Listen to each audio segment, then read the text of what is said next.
Masih di Newsroom pemirsa, Wakil Kepala Badan Gizi Nasional Agustina Rumsari mengungkap pemerintah sedang mengkaji ulang penerima manfaat program makan bergizi gratis.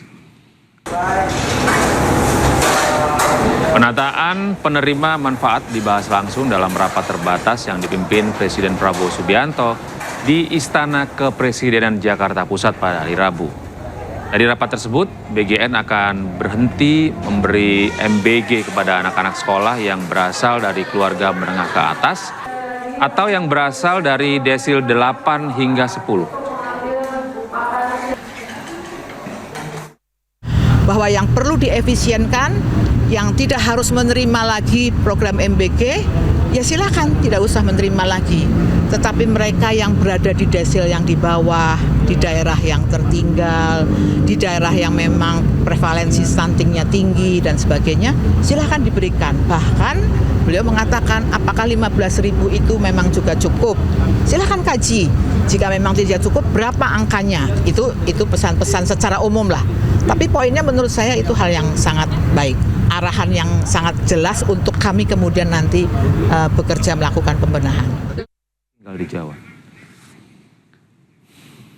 Pemirsa, nama seorang bayi di Kabupaten Wonosobo, Jawa Tengah menjadi perbincangan setelah diberi nama Muhammad MBG Subianto.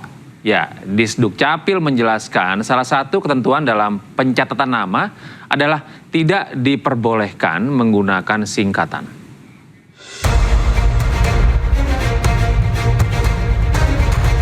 Bayi laki-laki yang diberi nama Muhammad MBG Subianto oleh kedua orang tuanya di Kabupaten Wonosobo, Jawa Tengah viral di media sosial. Nama MBG serta Subianto yang disematkan pada bayi tersebut bukan sekedar unik. Menurutnya sang ibu, nama itu menjadi simbol rasa syukur atas perubahan hidup yang dialami keluarganya. Ia menilai program makan bergizi gratis telah membuka kembali kesempatan kerja dan membantu meningkatkan perekonomian keluarga. Yaitu tanda atas bersyukurnya saya terhadap itulah adanya programnya Pak Prabowo Subianto telah membuka program MBG. Jadi saya bisa bekerja di situ mencari rezeki lah. Sementara itu, Disduk Capil menjelaskan salah satu ketentuan dalam pencatatan nama adalah tidak diperbolehkan menggunakan singkatan. Untuk menghindari nama yang membingungkan atau memiliki arti ganda. Nah, yang menjadi persoalan adalah MBG itu bisa menyebabkan multitafsir. Disduk Capil juga memberikan beberapa alternatif agar makna nama yang diinginkan keluarga tetap dapat dipertahankan tanpa melanggar aturan, baik dengan mengembangkan singkatan menjadi nama lengkap maupun menuliskannya dalam bentuk kata yang dapat dibaca. Dari Wonosobo, Jawa Tengah, Didik Dono Hartono, iNews melaporkan. Beralih ke informasi berikutnya, pemirsa, Wakil Presiden Republik Indonesia Gibran Rakabuming Raka meninjau pelayanan dan fasilitas di Rumah Sakit Umum Daerah Raden Matahir, Jambi. Kunjungan kerja ke Jambi, Wapres juga menyapa dan bertanya kepada sejumlah pasien yang sedang mengantri berobat jalan di rumah sakit plat merah tersebut. Kunjungan Wapres kali ini merupakan bagian upaya pemerintah pusat untuk memastikan peningkatan pelayanan kesehatan bagi masyarakat.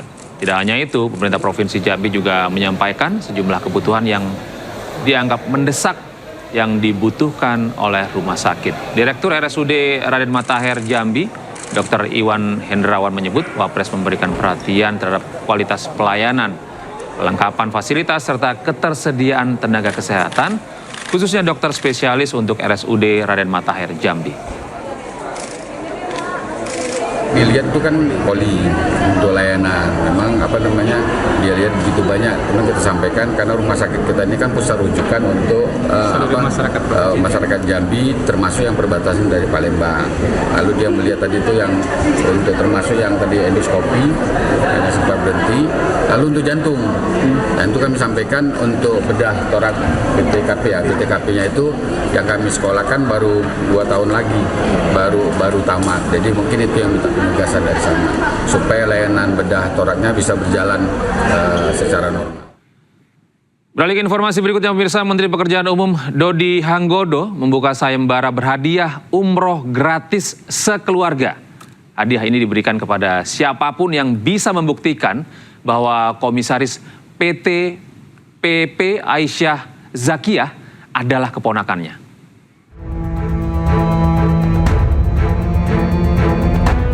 Menteri Pekerjaan Umum Dodi Hanggodo menantang siapapun yang bisa membuktikan isu nepotisme yang kini ramai dituduhkan kepadanya. Dodi membuka sayembara berhadiah umroh gratis jika mampu membuktikan bahwa Komisaris PT PP Aisyah Zakiyah adalah keponakannya.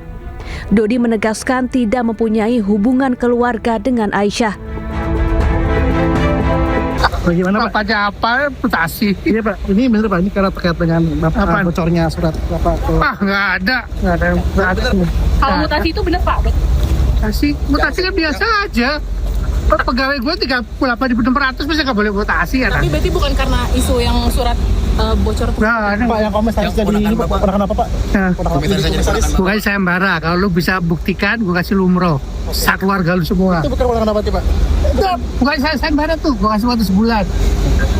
Berarti bukan ponakan Pak? Ya, lu pikir sendiri dah. Menteri PU Dodi Hanggodo belakangan menjadi sorotan publik. Selain rumor keponakan dan mutasi di kementerian, beredar pula soal gambar surat dinas ke Amerika Serikat yang mencantumkan nama istri dan anaknya.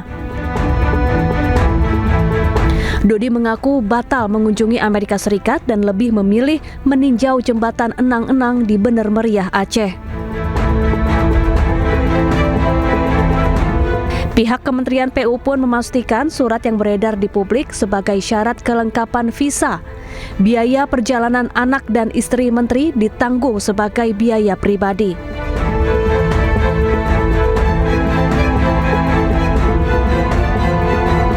Saat ini Kemen PU masih mencari pihak yang membocorkan berkas perjalanan dinas yang beredar di media sosial.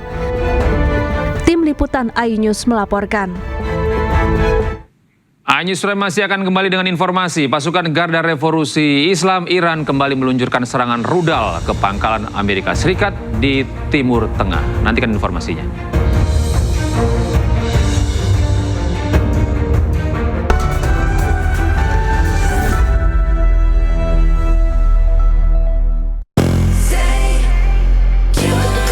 Kejaksaan Negeri Sampang, 8 pelaku kekerasan seksual terhadap seorang remaja perempuan saat ini telah memasuki tahap penuntutan.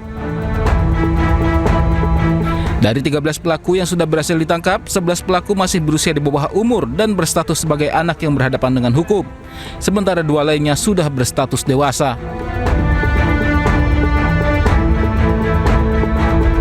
Kejaksaan Negeri Sampang saat ini masih menyusun konstruksi dakwaan sebagai dasar penuntutan terhadap 8 pelaku dalam perkara tersebut. Saya perintahkan kepada penuntut umum untuk mengkonstruksikan masing-masing anak yang berhadapan dengan hukum sehingga dapat segera kami limpahkan.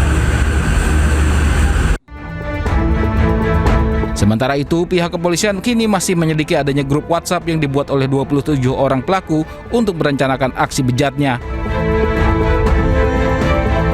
Keberadaan grup yang dibuat oleh pelaku utama berinisial AP itu terungkap dari hasil pemeriksaan terhadap para tersangka yang telah ditangkap. Keberadaan grup tersebut menjadi salah satu petunjuk yang membantu penyidik menelusuri keterlibatan pelaku lain hingga jumlah tersangka terus bertambah. Dari Sampang, Jawa Timur. Terima kasih Anda masih bersama kami di iNews Prime. Pemirsa, Roy Suryo kembali berhadapan dengan masalah hukum. Dan kali ini Roy dilaporkan atas dugaan kasus pencemaran nama baik. Roy Suryo dilaporkan ke Polres Metro Jakarta Selatan atas dugaan pencemaran nama baik dan fitnah. Laporan dilayangkan oleh Ketua Umum Gibranisti Taufik Bilfakih. Taufik menjelaskan laporan ini bermula dari rentetan kegaduhan terkait validasi gelar S3 Roy Suryo dari Universitas Negeri Jakarta atau UNJ. Menurutnya, pernyataan Roy Suryo telah menyerang kehormatan dan harga dirinya di depan publik. Ia menilai ada unsur niat jahat dalam pernyataan-pernyataan yang dikeluarkan oleh Roy Suryo. Kuasa hukum Taufik telah menyerahkan sejumlah barang bukti kepada penyidik, termasuk rekaman pernyataan Roy Suryo yang diduga melanggar Undang-Undang informasi dan transaksi elektronik. Saya bisa melihat ijazahnya Jokowi itu 99,9%. Padahal di saat yang bersamaan Anda itu punya masalah secara akademik. Kan gitu. Di saat yang bersamaan Anda punya problem secara akademik dan Anda tidak jujur. Seharusnya ketika Anda tahu Anda sudah divonis, Anda dipidana, Anda melapor. Kalaupun UNJ masih mau meneruskan, seharusnya UNJ bikin ya peraturan rektor baru kah, khusus RS, nggak apa-apa dipidana, boleh lulus. Pemirsa, dituding gelar doktornya palsu, Roy Suryo menunjukkan ijazah asli dan dokumen akademik lainnya. Roy juga menepis isu yang menyebut dirinya dikeluarkan pihak kampus karena terlibat kasus ijazah Jokowi.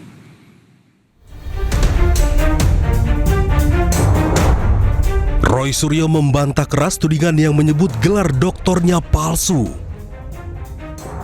Roy secara langsung menunjukkan ijazah doktor asli yang diterbitkan oleh Universitas Negeri Jakarta untuk membuktikan bahwa gelar akademiknya sah dan legal.